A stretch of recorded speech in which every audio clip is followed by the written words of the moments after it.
बिस्मिल्लाहिर्रहमानिर्रहीम। अस्सलामु अलैकुम। मैं हूं मोहम्मद उसामा गाजी और आप देख रहे हैं न्यूज़ आर। जमहूरियत और निज़ाम में वो दमखम नहीं कि कार्रवाई 12 अक्टूबर से शुरू की जाए, लिहाजा परवेज मुशर्रफ सही सलामत बचकर चले जाएंगे। लग तो यही रहा है। परवेज मुशर्रफ के बरक्स आसिफ जरदारी अदालत में पेश होकर सियासतदानों का अलम बुलंद करेंगे, मगर परवेज मुशर्रफ के खिलाफ कार्रवाई क्यों न की, जवाब इनके पास भी नहीं। आबिद शेर अली एक बार फिर खैबर पख्तूनख्वा पर बरस पड़े, एक वजीर को बिजली चोरों का सरगना भी कह दिया। बहुत कुछ कहने को खैबर पख्तूनख्वा वालों के पास भी है। गैस बंद, पानी बंद, महंगाई कमर तोड़, बेरोजगारी खिड़की तोड़, बिजली आई गई, सिर्फ वजीर आजम का नाम ही बदला, मुल्क के हालात नहीं। जनरल रिटायर्ड परवेज मुशर्रफ और उनका मुकदमा मौज़े सुखन है। चाय के खोखों पर भी, नान चने के ठेलों पर भी, अशराफिया के क्लबों में भी, घर की बैठकों में, चौपालों में, गलियों के थड़ों पर आग तापते रिटायर्ड बुजुर्गों के झमगट्टों में, हत्ता कि अब सेनेट में भी हर जगह परवेज मुशर्रफ पर ही बहस जारी और सारी है। सेनेट में बहस मुबाहिसा एमक्यूएम की तरफ से परवेज मुशर्रफ के ट्रायल को 3 करोड़ मुहाजिरों की तौहीन करार देने पर शुरू हुआ। मुस्लिम लीग नून के सेनेटर मुशाहिदुल्लाह खान ने बहस में हिस्सा लेते हुए कहा कि मुहाजिरों की तजलील का उस वक्त ख्याल क्यों ना आया जब परवेज मुशर्रफ आइन तोड़ रहे थे। याद रहे कि मुशाहिदुल्लाह बजाते खुद भी उर्दू बोलने वाले पाकिस्तानी शहरी हैं। इससे हटकर सेनेटर आजिज धामरा का एतराज था कि 60 साल गुजारने के बावजूद मुहाजिर पाकिस्तानी क्यों ना बन सके। जवाब मुहाजिरों का हो या परवेज मुशर्रफ को अकेले मुकदमे में घसीटने का, एमक्यूएम पूरी तरह परवेज मुशर्रफ के साथ खड़ी हो चुकी है।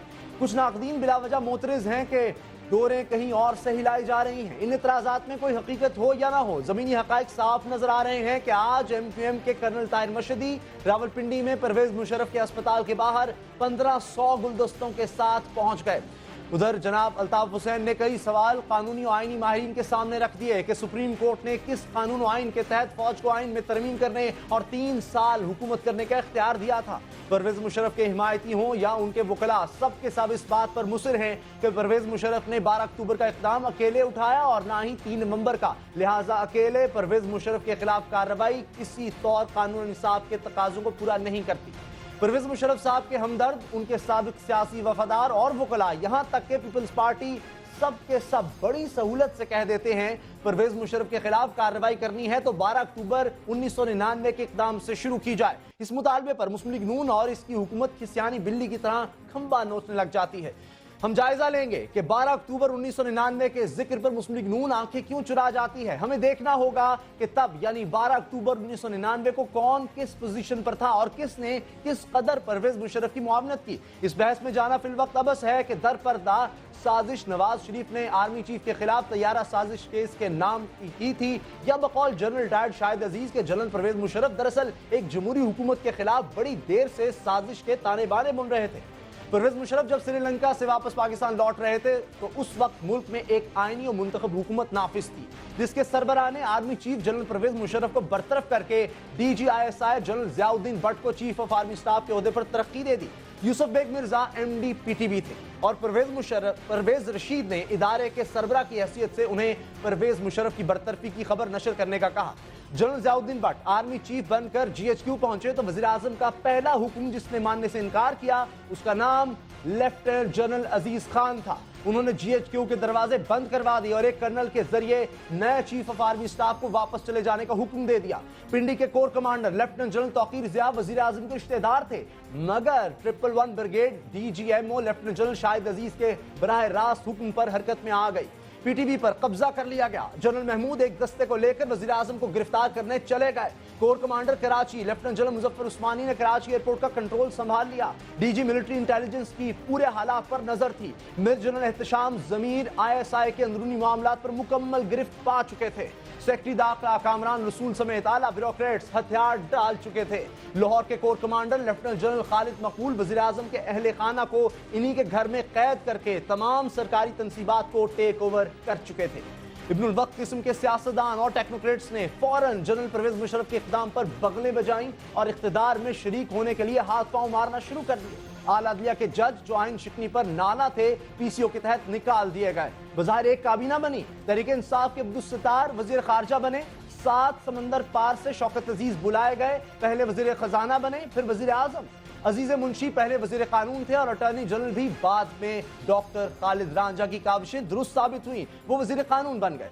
लियाकत जतोई वजीर पानी और बिजली बने। चौधरी शुजात, डॉक्टर फारूक सत्तार, अमीर मकाम, इम्तियाज शेख, बाबर गौरी, सिकंदर बोसन, शाहिद आमिद, फारूक लगारी, बिमा अहलो अयाल यानी जाफर लगाली, अवैस लगारी, सुमेरा मलिक, आयला मलिक समेत और बेशुमार परवेज मुशर्रफ साहब के मुआविन मददगार रहे। जबकि मलिक कयूम और शरीफुद्दीन पीरजादा वो जादूगर थे जो पूरे का पूरा दस्तूर छू मंतर कर देने की कुदरत रखते हैं।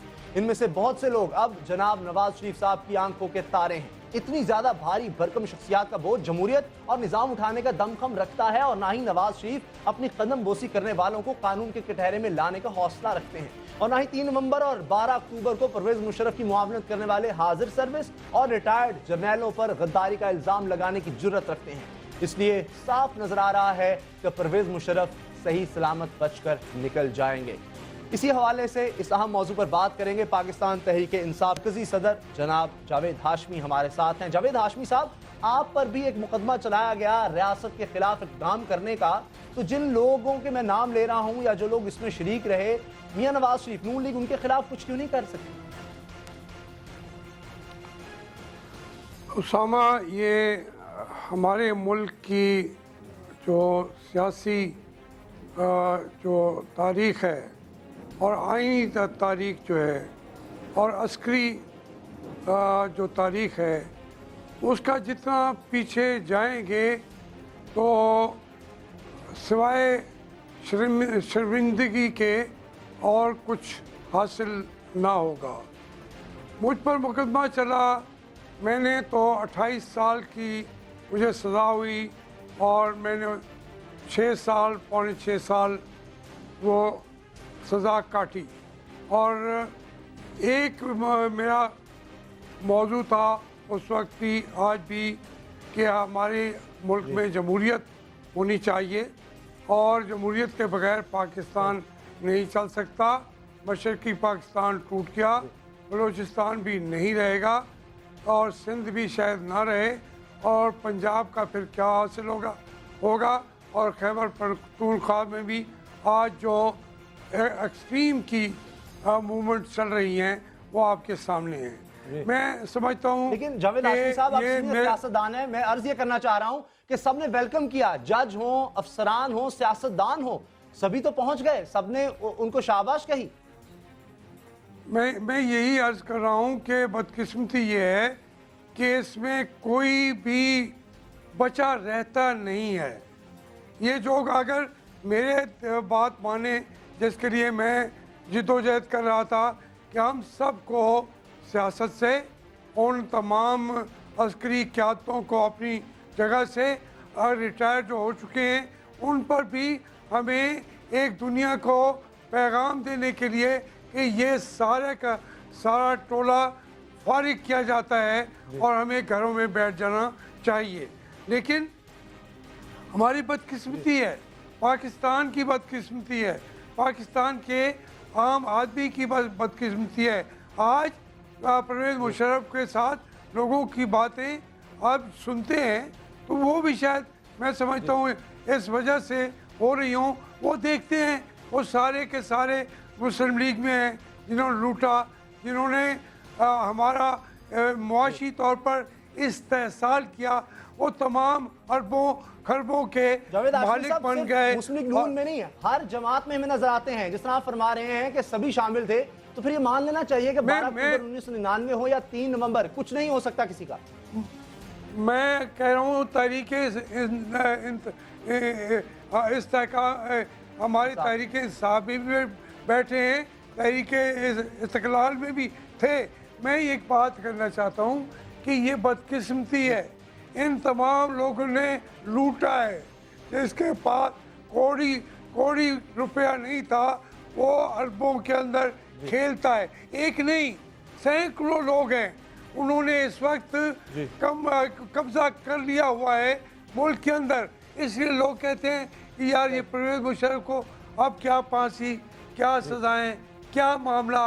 इतना हर बंदा अपने काले मुंह के साथ आके बैठ जाते हैं, हम बातें करते हैं, मुझे अपना मुंह कभी नज़र नहीं आता। मैं हमेशा दूसरों की बातें करता हूँ, अपनी बात कैसे करूँ कि क्योंकि हम सब इसमें शामिल हुए हैं। और जो आज कहा जा रहा है इसमें परवेज मुशर्रफ से मुझे कोई ना प्रखाश है, ना इंतकाम है, ना हमदर्दी है।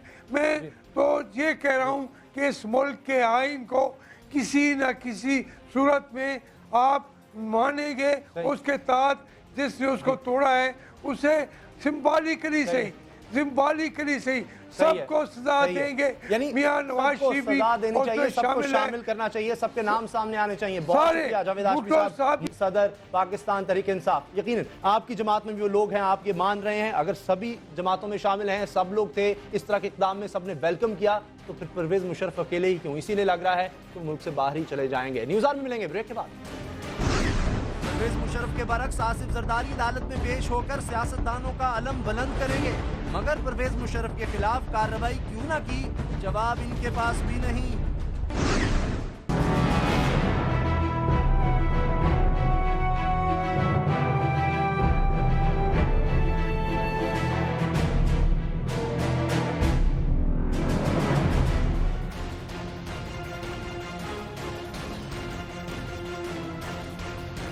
एक खबर के मुताबिक पीपल्स पार्टी के रहनुमा और साबिक सदर जनाब Asif Ali Zardari polo ground reference में एहतसाब अदालत में पेश होने जा रहे हैं। हालांकि इससे कबल वो ये अदालतों में पेश करते रहे हैं कि उनकी जान को शदीद खतरात लाहक हैं, लेकिन इधर परवेज मुशर्रफ साहब पर इल्जाम लगा कि वो अदालत पेश होने से फरार हासिल कर रहे हैं, तो साबिक सदर आसिफ अली जरदारी ने खुद अदालत में पेश होने का ऐलान कर दिया। जनाब आसिफ जरदारी दरअसल साबित ये करना चाहते हैं कि सियासतदान फांसी तो चढ़ जाते हैं मगर अदालतों से भागते नहीं। अगर ये नीयत है तो दुरुस्त, मगर सवाल सादा सा है कि हुजूर फिर सियासत किसे कहते हैं? अब जब मुस्लिम लीग नून तोप के दहाने के सामने खड़ी है तो जनाब जरदारी इरशाद फरमाते हैं कि परवेज मुशर्रफ का ट्रायल 12 अक्टूबर से किया जाए। अगर उनकी नीयत बहुत ही खालिस है तो फिर सवाल है कि आप ये काम खुद अपने वक्त में कर लेते। आपने परवेज मुशर्रफ को जाने क्यों दिया? जो आइन जनरल ज़िया ने तोड़ा था, क्या वो आइन नहीं था? आपने उस पर आर्टिकल 6 का मुकदमा क्यों नहीं चलाया? ये पूछेंगे जनाब जो साबिक विफाकी वज़ीर इत्तलात और पीपल्स पार्टी के रहनुमा हैं कमर ज़मान कायरा से। कायरा साहब, ये 12 अक्टूबर 1999 से कार्रवाई क्यों पीपल्स पार्टी?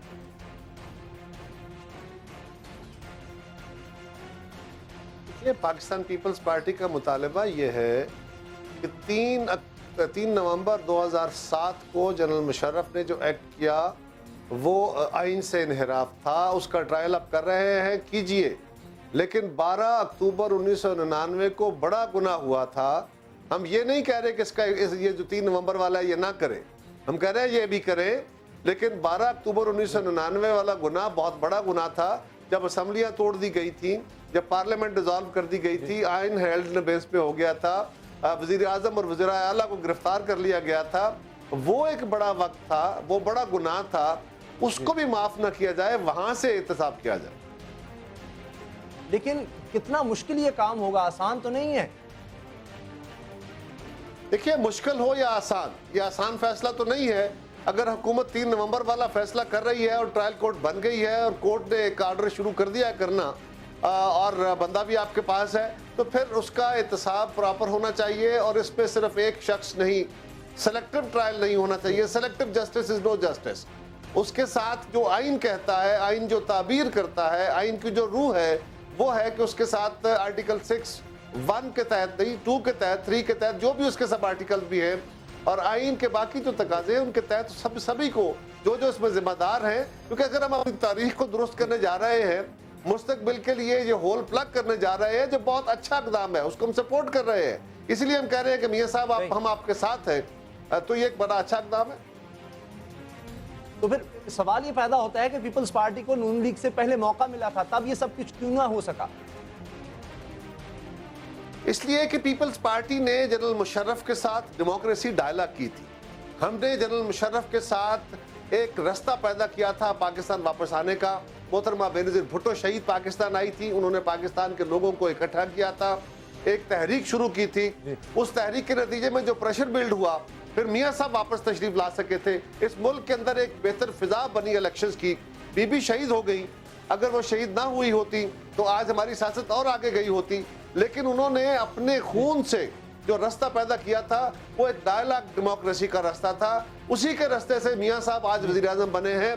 अगर बीबी ना आई होती, हमने डायलॉग ना किया होता, हमने जनरल मुशर्रफ के साथ नेगोशिएटेड सेटलमेंट ना की होती, तो मियां साहब का वापसी आने का रास्ता ना बना होता, नई पार्लियामेंट ना बनती, 18वीं तरमीम ना होती। अगर इक़्तिदार में आती है तो परवेज मुशर्रफ के खिलाफ, उनके साथियों के खिलाफ कोई ट्रायल नहीं शुरू किया जाएगा। नो, हम ये बात नहीं कह रहे। हम ये कह रहे हैं कि हमने वो पंडोरा बॉक्सेस नहीं खोले। उस वक्त पाकिस्तान को जिन चीजों की जरूरत थी, अगर हम जनरल मुशर्रफ के खिलाफ ट्रायल शुरू कर देते तो हम 18वीं तरमीम ना कर सकते, हम आगाज़ हकूक़ बलोचिस्तान न कर सकते, हम दहशतगर्दी में पाकिस्तानी कौम को इकट्ठा करके अपनी सिपाह के पीछे खड़ा ना कर सकते, हम आलमी तन्हाई से पाकिस्तान को ना निकाल सकते, हम फूड सिक्योरिटी का शिकार, इनसिक्योरिटी का शिकार रहते, हम पाकिस्तान की जो बड़े फ्लड्स थे और आलमी बहरान आए थे उनसे ना निकल पाते।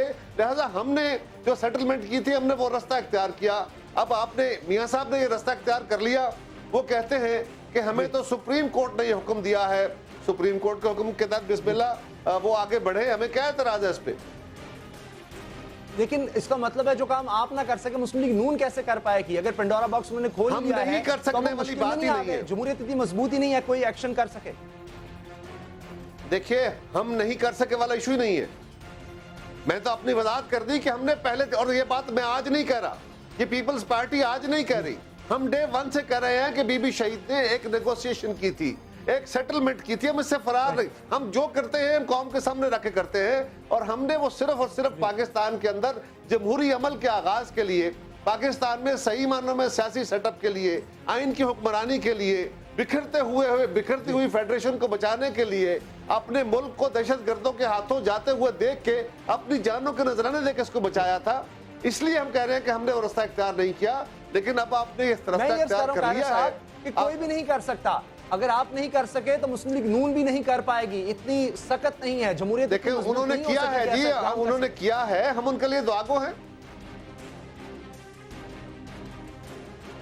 जी। ये फरमाइएगा कि आपको क्या लगता है अगर परवेज मुशर्रफ साहब बाहर चले जाते हैं कोई डील के नतीजे में, जिसको NRO 3 भी कहा जा रहा है, तो फिर उसके बाद पीपल्स पार्टी क्या करेगी? देखिए, हम समझते हैं कि जनरल मुशर्रफ को अब अगर आपने ये ट्रायल शुरू कर लिया और मामला अदालत आपने बना दी है, तो अब जनरल मुशर्रफ के लिए फरार के रास्ते नहीं होने चाहिए। ना हुकूमत ना अदालत उनको ये रास्ता दे सकती है। मीडिया देख रहा है, पाकिस्तान की आवाम देख रही है, दुनिया देख रही है। हाँ, इसका मंतकी अंजाम पहुंचना चाहिए। सजा क्या होती है ये बात का इशू है, होती है या नहीं होती है ये बात का इशू है, लेकिन ये ट्रायल कंक्लूड होना चाहिए। लेकिन ट्रायल में एक बात फिर, अल्लाह ताला उनको सेहत दे जनरल मुशर्रफ को, और हम ये चाहते हैं कि फेयर ट्रायल हो, इस मुल्क में सेलेक्टिव जस्टिस ना हो, अनफेयर ट्रायल ना हो, बल्कि तमाम जो गुनाहगार लोग। कमर ज़मान कारा साहब, वज़ीर इत्तलाआत व नशरियात, आपने हमें वक्त दिया। वो कहते हैं कि आइन और कानून के मुताबिक फैसले होने चाहिए, लेकिन सवाल ये है जो काम पीपल्स पार्टी ना कर सकी, अब मुस्लिम लीग नून से क्यों वो काम करवाना चाहती है। न्यूज़ ऑन में मिलेंगे ब्रेक के बाद। आबिद शेर अली एक बार फिर खैबर पख्तूनख्वा पर बरस पड़े। एक वजीर को बिजली चोरों का सरगना भी कह दिया। बहुत कुछ कहने को खैबर पख्तूनख्वा वालों के पास भी है।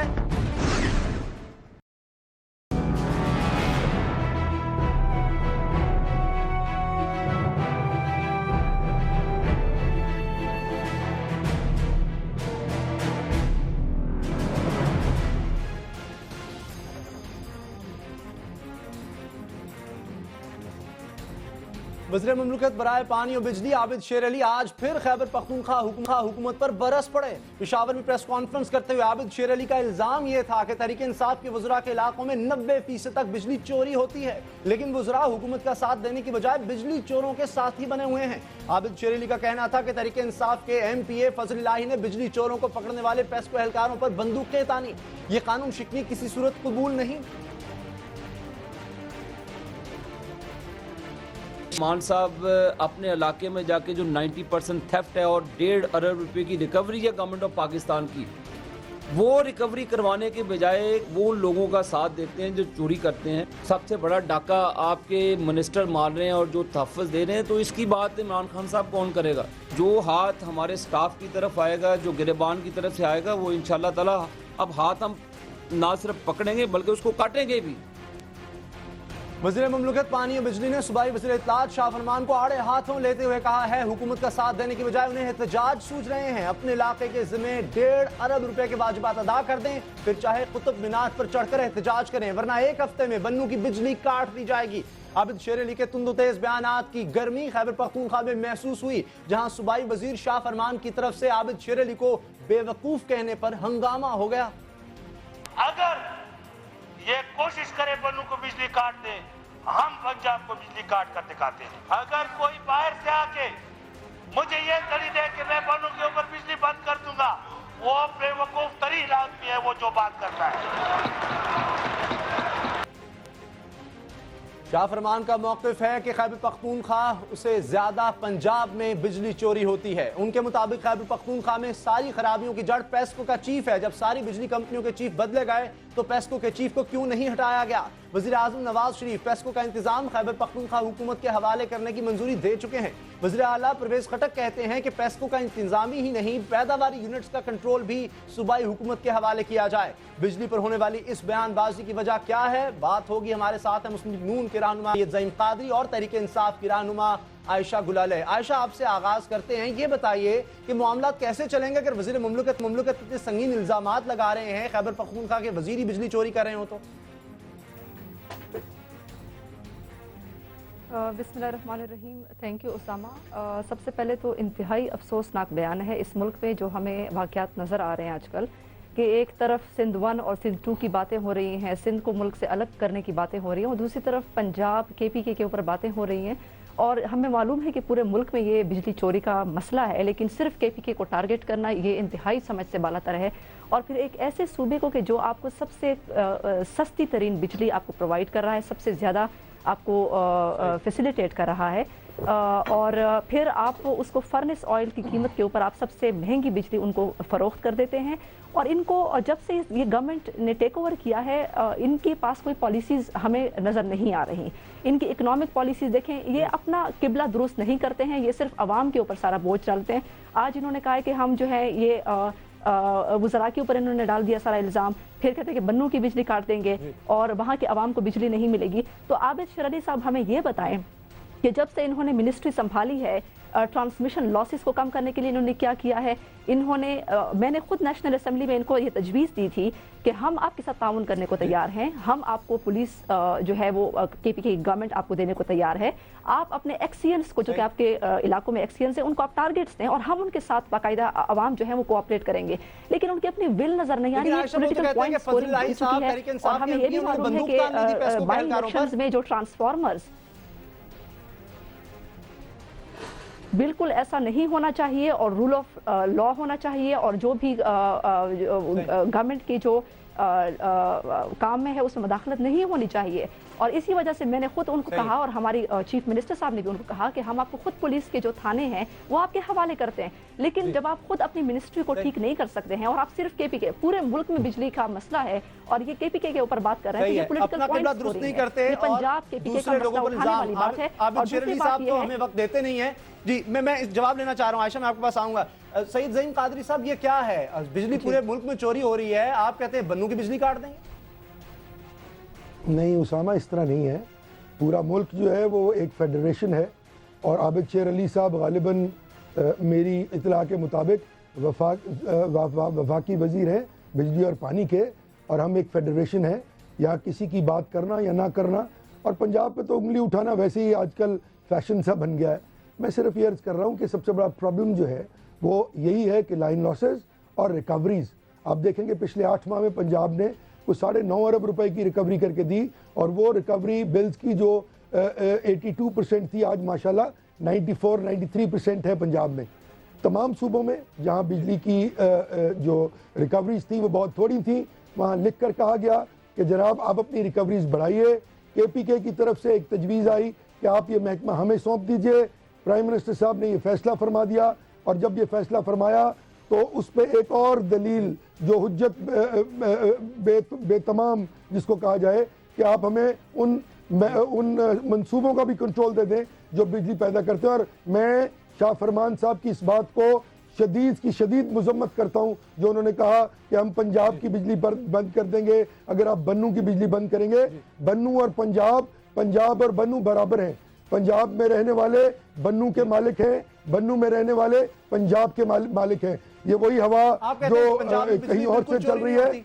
जी हाँ जी, आज रिकवरीज देख लीजिए ना मेरे भाई, आज 92-93% पंजाब की रिकवरी है। और केपीके की रिकवरी के इशू में मैं जाना नहीं चाहता हूं कि वो 62-64% है। तो अर्ज सिर्फ ये है कि हैव अ हार्ट, बल्कि आप प्लीज बी कंसिडरेट। जी ये आपका ही फर्ज है इस कि इशू पर ये बात मुल्क मेरा भी उतना है जितना केपीके का है जी। और जिन लोगों ने रिकवरी करनी है, अब हमने उनकी खिदमत में वो निज़ाम दे दिया है। मेहरबानी फरमाएं उन एहलकारों को जो रिकवरी करने जाते हैं, ना तो बंदूकों से डराएं और ना ही वुज़रा खड़े होकर असेंबली में इस तरह की बात करें। ये बड़ी ही गैर संजीदा और सियासी बात की है। शाह फरमान साहब का मैं बहुत रिगार्ड करता हूँ, ये जो बड़े ऑफर काबिल है आदमी मुस्लिम है, नून की लेकिन जानिब आज से उन्होंने पहले बहुत आगाज गलत बात तहरीक की है। इंसाफ ने किया, अब जब इंतजाम आपको दिया जा रहा है आप लें, रिकवरी आप करवा दें, सारा मसला ही खत्म हो जाए। यही होता है उसामा, जब आपकी गवर्नमेंट, आपके पास कोई विजन नहीं होता और आप एक रिगिंग, एक प्रोसेस जो कि ट्रांसपेरेंट इलेक्शंस नहीं होता और आप गवर्नमेंट में आ जाते हैं और आपके पास कोई प्लान नहीं, ये तो फिर नॉन इशू हो गया ना। ये नहीं मैं कर रही हूँ उसामा, अपने ये नॉन इशू केपीके में भी हुआ है। आप मिनिस्ट्रीज में लेके आ जाते हैं और प्रोफेशनल्स को आप लेके यार नहीं ये आते क्या हैं। गुफ्तगू है? तो प्रोफेशनल्स, आबिद शेर अली साहब का कोई कसूर नहीं है, मैं उनको कसूरवार नहीं ठहराती, क्योंकि आबिद शेर अली साहब जो हैं वो कर नहीं सकते हैं, वो इस इतने बड़े इदारे को संभाल नहीं सकते। 4 दफा एमएनए हुए बीबी, आप पहली दफा तशरीफ लाई है असेंबली में, इस तरह ना करें। सीजन पॉलिटिशियन है वो, 6 रुकनी कमेटी ये ज्यादती कर रही हैं जो कि बात करेगी और इसमें हमें जनरेशन पावर्स भी चाहिए, हमें डिस्ट्रीब्यूशन पावर्स भी चाहिए और हमें टैरिफ तो कंट्रोल। पहले कहना था ना, देखिए तो गवर्नमेंट पहले कहते थे ये बात, आवाम के पहले ऊपर तो आपने बिजली के नहीं बिल कहा। में इतना इजाफा हुआ है बार बार, जिसकी वजह से आवाम के, और आपने इतनी महंगाई, आपने जीएसटी में ये इजाफा तो कर बड़ी दिया, आपने अजीब पेट्रोल गुफ्तगू है डीजल की कीमतों में आपने इजाफा कर दिया, डॉलर आपका 107 रुपए पे चला गया और आप बिजली की कीमतों में बार बार इजाफा करते हैं, तो आवाम कहाँ से दे? आपका पूरा जो आपकी डायरेक्शन है वो गलत है। आवाम को देना है भाई। ये कादरी साहब आप सुन रहे हैं, मैं आपको मौका दे रहा हूँ। जी आयशा, एक मिनट, जो आपने बातें की इसका जवाब भी ले लेना। सही सही, कादरी साहब के इश्यूज वो आपके सामने रख रही हैं कि रिगिंग के जरिए जो आएगा वो इसी तरह करेगा। आप उनको इंतजाम भी देना, पैदावार का भी दें, वो लेने को तैयार हैं। मैं मज़ाक़ा के खेज गुफ्तगू का जवाब किसी मजीद तनकीद में देना नहीं चाहता। मेरे पास आर्गूमेंट्स हैं, मैं इशू पर ही रहूंगा मेरे भाई। मैं नहीं कहूँगा कि केपीके में पूरी दुनिया जो है वो मातम कर रही है कि वहाँ पे डकैती हुई है इलेक्शन में। अर्ज ये है कि जो रिकवरीज हैं वो सबसे बड़ा इशू है, लाइन लॉसेज उससे थोड़ा सा कम इशू है। जब तक आप रिकवरीज नहीं करेंगे तब तक आप फैसिलिटेट नहीं कर सकते उन प्रोजेक्ट्स को जो बनने हैं और चलने हैं, और ना ही आप सर्कुलर डेट की मद में बार बार गवर्नमेंट पैसे दे सकती है। अगर रिकवरीज 100% हो जाए तो गारंटीड है कि वो सर्कुलर डेट जो यकीनन महंगी बिजली है वो खत्म ही नहीं होगा, बल्कि हमेशा के लिए खत्म रहेगा। और अगर कोई ये सोच रहा है कि हम एलिबाइज लेके मुख्तलिफ गुफ्तगू करके मेन इशू से जो है वो नजर रूगर्दानी कर लेंगे तो वो नहीं होगा। रिकवरीज करनी है, आपने भी करनी है, आपका भी फर्ज है। और जब बिल लोग देंगे तो तभी हो सकेगा। आयशा ये बताइए कि 90% जब इन्होंने ये कहा था कि आप हमें ये महकमा दे दीजिए, तो उन्होंने ये बात नहीं की थी कि हमें प्रोजेक्ट्स भी दे दी जाए। जब इनको दे दिया ये समझ रहे थे हम नहीं देंगे, हम केपीके को अलहदा करना चाहते हैं, हम नहीं करना चाहते। केपीके हमारे लिए उतना ही मुकद्दम है जितना पंजाब, सिंध और बलोचिस्तान है। सही। आयशा ये बताएं कि जब 90% लाइन लॉसेस होंगे, लोग बिल नहीं दे सकेंगे, निजाम कैसे चलेगा? आप कहती हैं कि आबिद शेरी साहब का कसूर नहीं, शाह फरमान साहब उनको कहते हैं वो तो बहुत ही बेवकूफ आदमी है। आज वो असेंबली में ये कह रहे थे, खैबर पख्तूनख्वा असेंबली में, वो तो उनके शदीद खिलाफ हैं। देखें, वही बात है कि जब आपके पास प्रोफेशनल्स ना हो तो फिर आप इसका यही हाल होगा, आप अपने रिश्तेदारों को लगा देंगे। 100 अरब रुपए के यूथ पैकेज पे जो आवाम का टैक्स का पैसा है उस पर आपने अपनी बेटी को रख दिया। उनकी क्वालिफिकेशन सिर्फ ये कि वो उनकी बेटी हैं। तो ये जब तक आप अपनी पार्टी में जमहूरियत नहीं होगी, जब तक आपके रवैये में जमहूरियत नहीं होगी, ट्रांसपेरेंसी नहीं होगी, तो आपके मुल्क के इदारे तो आपके अपने, ये तो बादशाहतों में ऐसा होता है और बादशाहतें भी इसी वजह से जवाल में आई हैं कि जब उन्होंने अपनी एक मेरिट को उन्होंने ऑब्जर्व नहीं किया। दूसरी बात यह कि circular debt 480 billion rupees Pakistani अवाम के टैक्स के पैसों से दिए गए, लेकिन अब आप देखें कि दोबारा वो जो रूट कॉजेज हैं सर्कुलर डेट के ट्रांसमिशन लॉसेस को ठीक करना, उसके ऊपर कोई काम नहीं हुआ। और रिकवरी में मैं दोबारा इनसे कहती हूँ कि हमारा फर्ज है बतौर इसीलिए पाकिस्तानी कि हम recovery की इसको जरूरत है, करें उसामा। और हम अपने पुलिस के थाने इनको देने को तैयार हैं। यही वजह है इनको कि हम चाह रहे हैं कि तरीकाकार बताने recovery को तैयार करें। हैं कि इस तरीके से रिकवरी 9 होनी अरब चाहिए। रुपए की वो पुलिस recovery रिपोर्ट की कर बात रहे है। हैं। ये जो खैबर आपने पख्तूनख्वा वाले कहते हैं हम critical पुलिस points आपको scoring देने की को हुई है कि तैयार आप हैं, एक आप province रिकवरी को आप कीजिए, target किसने कर रहे रोका हैं। है, लेकिन इस तरह थ्रेट ना करें। आबिद शरीली साहब जब ये कह रहे हैं, इल्जामात लगा रहे हैं खैबर पख्तूनख्वा के वजीरों पर, तो फिर मामला उनके हाथ में दे दें, प्रोडक्शन भी उनके हाथ में दे दें। क्या हर्ज है जब आप तो बिजली अगर चाह रहे हैं कि बिल बोले नहीं दी जा तो इंतजाम सकती। पूरा उनको दे दें। प्रोडक्शन के लिए लेजिस्लेशन करनी पड़ेगी, वो दैट इज नॉट पॉसिबल। अगर इनको इतनी प्रोडक्शन का शौक था तो पहले कह लेते। और देखेंगे ना, अब इनके पास 18th अमेंडमेंट के बाद इतना बड़ा रूम है, केपीके कितने मंसूबे शुरू कर चुका 9 महीने में, कितनी कंसेप्शंस हो गई, कितने एग्रीमेंट्स हो गए, क्या कर लिया, कुछ भी नहीं होगा। लोगों काजी साहब कंपिटेंट लोग नहीं है क्या? आबिद शरीली साहब कंपिटेंट हैं कि उनके वजीर मुमलिकत लगा दिए पानी और बिजली का, उनको इस चीज की समझ है? वो कहते हैं कि खैबर पख्तूनख्वा में या तहरीक इंसाफ कह रही है कुछ समझ नहीं है, इसलिए इल्जाम लगाते जा रहे हैं। लाइन लॉसेस जो है, ट्रांसमिशन में बेहतरी लाते हैं, बिजली चोरी जो है सिर्फ कहते हैं खैबर पख्तूनख्वा में। एक आदमी जो 4 बार अल्लाह के फजल से MNA इलेक्ट हुआ है, पढ़ा लिखा आदमी है, मेहनत कर रहा है, काम कर रहा है, बंदूकों से इसको ना डराएं भाई। और शाह फरमान साहब, खासतौर पे आपसे मुझे ये उम्मीद नहीं थी कि आप जो है वो इतनी जूनियर हैसियत में उठकर और सूबे की और सूबों के दरमियान तफरीक की बात करेंगे। मेरे ख्याल में ये बहुत ही जिसको कहते हैं कि इमोरल बात है, बहुत इमोरल बात है। और मैं ये बताएं मैं एक सवाल आप दोनों के सामने रखता हूं। आयशा, 1 करोड़ रुपया जुर्माना हो, 7 साल कैद, आपको लगता है इससे मामला हल हो जाएगा? वो कहते हैं बिजली चोरों के हाथ काट देंगे हम। आबिद शरीफ साहब ने कहा इससे भी बड़े अहकाम जारी करने पड़ेंगे गवर्नमेंट को। जी जी एक सवाल आयशा की तरफ। जी पंजाब में इस वक्त बहुत सारे लोग हैं, शरीफ खान के मैं इनसे बतौर पे क्वेश्चन पूछती हूँ और मेरे नॉलेज में भी बहुत सारी बातें हैं, वो ये हैं कि क्या शरीफ खानदान के जो टेक्सटाइल मिल्स हैं, शुगर मिल्स हैं, या गवर्नमेंट में जो मिनिस्टर्स बैठे हुए हैं उनकी अपनी शुगर मिल्स, टेक्सटाइल मिल्स, क्या वो बिजली चोरी में इन्वॉल्व नहीं है? तो आप अपने से शुरू करें। आप गरीब आवाम जिसके ऊपर आप बिजली के बिल बार आप उनको इजाफा करते हैं, आपका जो डायरेक्शन है वो ठीक नहीं है और आप बिजली काटने की धमकी देते हैं। तो क्या आपने पंजाब में जो आपने बिजली चोरी है उसको रोक दिया है? तो हम जो है, देखिए, हम बतौर पाकिस्तानी हमें सोचना चाहिए, हम सिर्फ पंजाब की बात नहीं करते हैं, हम आप सबको ऑपरेशन करने को तैयार हैं। हम कहते हैं हम आपको थाने देने को तैयार हैं और हम ये भी कहते हैं कि आप हमसे कोलैबोरेट करें। केपीके में 40,000 मेगावाट्स बिजली की कैपेसिटी है। हम कहते हैं आप हमारे साथ कोलैबोरेट करें, जो हम बहुत सारी बिजली पाकिस्तान के लिए बना सकते हैं और इसमें पाकिस्तानियत का अंसर होना चाहिए। केपीके, पंजाब, बलोचिस्तान, इसमें कोई मामला नहीं होना चाहिए, पूरे पाकिस्तान का मामला है। और अगर आप नहीं चला सकते तो PTI जो है वो आपके अपनी खिदमत देने को तैयार है। पेस्को को हमारे हवाले करें प्लीज। ज़हीम कादरी साहब, आखिरी सवाल, ये तो आप माने चले वजीर जो मुस्लिम लीग नून के रहनुमा हैं, उनको तो बिजली चोरी नहीं कर रहे होंगे, चले मान लेते हैं, लेकिन सरकार जो देने हैं, विफाकी हुकूमत भी नादहिंदा है, पंजाब हुकूमत के इदारों ने जो है बिजली के पैसे देने हैं, ये तो आप माने, बल्कि सभी सूबों के जो इदारे हैं उन्होंने पैसे देने हैं। हाँ, देने वापडा की जो मिनिस्ट्री है, वापडा की मिनिस्ट्री में बहुत बड़ी चोरी हो रही है और जो कि बिजली के मिनिस्टर हैं उनके बेटे की शादी में मुफ्त की बिजली इस्तेमाल हो गई, तो ये इनको भी आप काइंडली आप रोकें। ख्वाजा आसिफ साहब की बेटी की शादी में मुफ्त की बिजली इस्तेमाल हुई और वापडा की मिनिस्ट्री में अपने अंदर बहुत ज्यादा चोरी हो रही है, उसको कंट्रोल करने के लिए क्या तरीकाकार है इनके पास?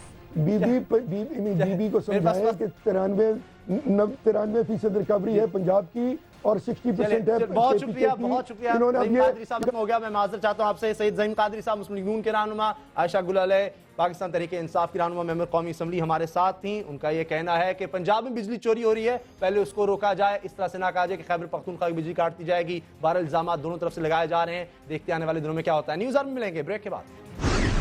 गैस बंद, पानी बंद, महंगाई कमर तोड़, बेरोजगारी खिड़की तोड़, बिजली आई कहीं, सिर्फ वजीर आजम का नाम ही बदला, मुल्क के हालात नहीं।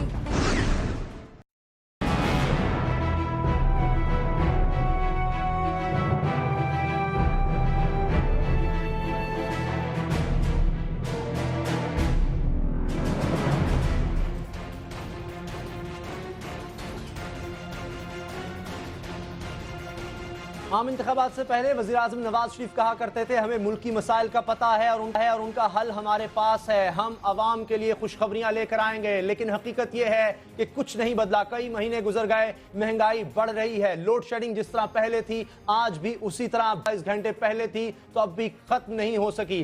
गैस की बंदिश अब भी जारी है। और तो और 500 अरब रुपए का जिसके बारे में खुशखबरी सुनाई गई थी इसहाकडार साहब की जानिब से कि 500 अरब का सर्कुलर डेट हमने उतार दिया, अब वो दोबारा 500 अरब हो चुका है। यही नहीं, शायद मामलात को बेहतर करने के लिए अब फैसला किया गया है कि रियासती इदारों को बेचा जाएगा। PIA समेत कई इदारे जो हैं उनकी प्राइवेटाइजेशन का आज फैसला हो गया है। क्या यही हल है? क्या आवाम के लिए खुशखबरियां इसी तरह आ सकेंगी? कोई हल अब तक क्यों नहीं हो सका? इसी बारे में हम बात हमारे माशियात सलमान शाह साहब हमारे साथ हैं।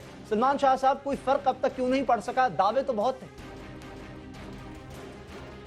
देखिए, आई थिंक इलेक्शन से पहले जो भी दावे थे वो एक इलेक्शन कैंपेन था जिसके सारी पार्टीज़ जो हैं वो बड़े ज़बरदस्त दावे करती हैं और शीर व शक्कर की नहरें बहाने शुरू करती हैं, और जब वो एक्चुअली हुकूमत में आती हैं तो पता लगता है कि कोई तैयारी श्यारी कोई नहीं थी, कोई गेम प्लान नहीं है, कोई टीम नहीं है, प्रोफेशनलिज्म भी नहीं है। सो आई थिंक कि वो जिस तरीके से होना चाहिए था, पहले 100 दिन में ही सारी चीज़ें आपने कर देनी थी और फिर वो आप एक पटड़ी पर चढ़ जाते और आहिस्ता आहिस्ता आपके हालात बेहतर होने शुरू हो जाते और एक डायरेक्शन मिल जाती, तो उस तरह से नहीं हुआ।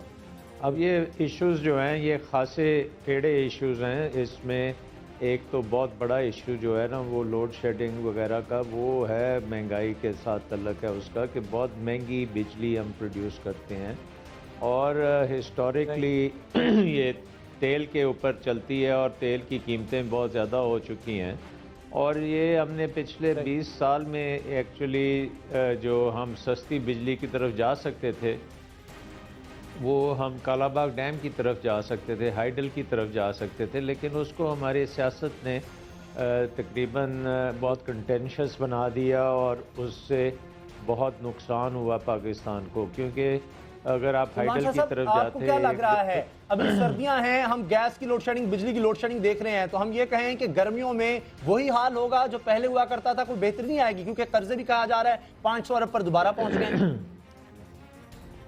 देखिए, उसकी वजह यह है कि गैस की तो लोड शेडिंग में सप्लाई जब तक इंक्रीज़ नहीं होगी और जब तक आप चोरी नहीं रोकेंगे, जब तक आप इसकी प्राइसिंग को दुरुस्त नहीं करेंगे, ये ज़ाया होने से नहीं इसको बचाएंगे, तो उस वक्त तक आई थिंक लोड शेडिंग जो है वो होती रहेगी, क्योंकि डिमांड बहुत ज़्यादा है और सप्लाई बहुत कम है। उसके साथ साथ अगर बिजली की तरफ आप देखें तो बिजली में चोरी का बहुत बड़ा एलिमेंट है और चोरी के ऊपर अभी तक कोई जो है मेजर डेंट नहीं पड़ सका और हुकूमत ने उसको आइडेंटिफाई तो किया है एज अ प्रायोरिटी एरिया और कुछ जो हैं जगहों पे पुलिस भी गई है, बाकी चीज़ें भी हुई हैं, लेकिन उससे कोई फ़र्क चोरी का नहीं पड़ा। उसके साथ साथ आई थिंक कि फर्क किस तरह पड़ेगा? अब कहा जा रहा है 31 इदारों की निजकारी का कहा जा रहा है, PIA समेत कईयों का फैसला भी हो गया है, कहा जा रहा है अरबों रुपया उनसे मिलेगा, शायद सैकड़ों अरब रुपया वहां से हासिल होगा, फिर पाकिस्तान अच्छा हो जाएगा, बेहतरी आ जाएगी। देखिए, प्राइवेटाइजेशन एक ऐसी चीज़ है जो कि पूरी दुनिया में हुई है और ये मार्गरेट थैचर ने 80s में इसको शुरू किया था और कई ममालिक में बड़े अच्छे खुश उसलूबी से हुई है और कई ममालिक में इसके ऊपर बहुत कंट्रोवर्सी रही है। मसलन रूस में जब प्राइवेटाइजेशन हुई है तो उसको कहा गया है कि ये अपने क्रोनीज़ को दी गई है, लेकिन जर्मनी और इंग्लैंड में जो प्राइवेटाइजेशन थी वो प्रोफेशनली हुई है और उसके बड़े अच्छे नताइज निकले हैं। पाकिस्तान का भी जो है पास रिकॉर्ड, इसमें लोगों को बहुत खदशात होते हैं कि प्राइवेटाइजेशन जो है वो क्रोनीज़ के लिए होती है और उसमें साफ शफाफ नहीं होती। So I think the major challenge privatisation में ये नहीं है कि आपने वो एंटिटीज़ को बेचना है, वो मेजर चैलेंज ये है कि आपने साफ शफाफ तरीके से बेचना है और जिस पे कोई उंगली ना उठ सके और बेहतरीन लोगों ये को कैसे होगा? क्योंकि मियां मंशा साहब का बड़ा नाम लिया जा रहा है प्राइवेटाइजेशन के दौरान। देखें, जिसका भी नाम लिया जाए पहले आपको अदारे को दुरुस्त करना पड़ेगा। अदारा अगर दुरुस्त होगा, अदारे में प्रोफेशनल्स होंगे, अगर उसमें हुकूमत की कोई पॉलिटिकल इंटरफेरेंस नहीं होगी, एक इंडिपेंडेंट अदारा होगा, जिस तरह के एक आप कह सकते हैं कि आपके SCCP को हमने इंडिपेंडेंस दी है, या आपने स्टेट बैंक को इंडिपेंडेंट ऑटोनॉमी दी हुई है, या नैब को जिस किस्म की ऑटोनॉमी देनी चाहिए उसी किस्म की ऑटोनॉमी जो है वो प्राइवेटाइजेशन कमीशन को भी देनी चाहिए, ताकि उसमें कोई पॉलिटिकल इंटरफेरेंस ना हो और वो प्रोफेशनल तरीके से हो। डॉक्टर साहब आखिर में ये और बताएं, उसके कब बाद तक हमें ये महंगाई के, लोड शेडिंग के ये अजाब झेलना पड़ेंगे?